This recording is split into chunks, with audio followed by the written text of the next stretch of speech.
All right, so we are working Lincoln on, he goes down when we want him to sit. So we thought this would be a good video for everyone so that they can learn how to do that. Yeah, it's just a little technique we do. We call it making the dog do push-ups. Make that dog do push-ups. Sit. Sit. Sit. And then she reached down when she finally got the sit and made it beneficial for him to stay in the seated position. Gave him a little bit of love. Told him this is good here.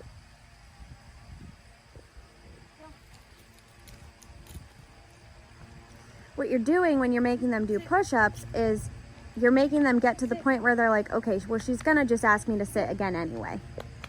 Sit. Sit. Sit. But as you guys can clearly see, it's not always such a super quick process. Sit. It takes time. And as I take that one step forward, I'm saying sit. I think it's important for folks to know that even though a dog knows the word sit and they know the word down, they don't know how to sit from a down. You have to teach them. That's why we take the one step forward and say sit. Until we teach them that you can, sit means raise your front end. Does that make sense? Yeah, explain that? It does make sense. I think so. Because a lot of people want to skip that part. Like, and everything we do in dog training is steps. Like, a lot of times we can't skip steps. And people always want to skip steps. So it's very important to teach the dog what sit actually means. Yeah, because they know sit as in put my butt on the ground, but they don't understand sit as in raise my front end. Sit. Good. And then see how I was really quick to pet in there? Yep. It's again to make him realize, like, hey, it's beneficial to stay sitting.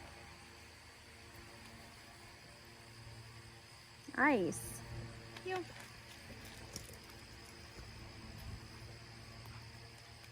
Sit. Oh, see, that was perfect. See how he went to sit, but then he's like, oh, it's more beneficial for me to do this. He went to down, but he said it's more beneficial for me to sit. Yeah. Sit. Nice. Good. Catching on.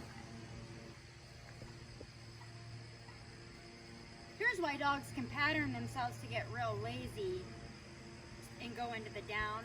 I guess I should say they didn't pattern themselves. A lot of times humans patterned them. Heel, sit, down, heel, sit, down, heel, sit, down. And the dog goes, I'm just going to skip the sit part because that joker's just going to ask me to go into a down anyway. And so be careful as you're working with your dogs. Split it up. Another thing I want to point out too is you're not even using the e-collar right now. This is literally just an exercise with the dog. You're just making the dog do push-ups. Like, sit. There's no stimulation there. All it is besides the leash. Yeah, just the leash, that's it. Down. Throw it down in there. Very good. So watch this. Sit. Sit. Dog has no idea that he has to raise his front end to go into a sit. That's what you have to teach. Sit. Just like that. And then eventually, after you put a couple hundred repetitions in on this, then you can drop the step forward and say sit, and they'll raise their front end. So that's it. That's how you get sit from a down, and that's how you keep your dog from plopping into a down as you make them do push-ups. Like it.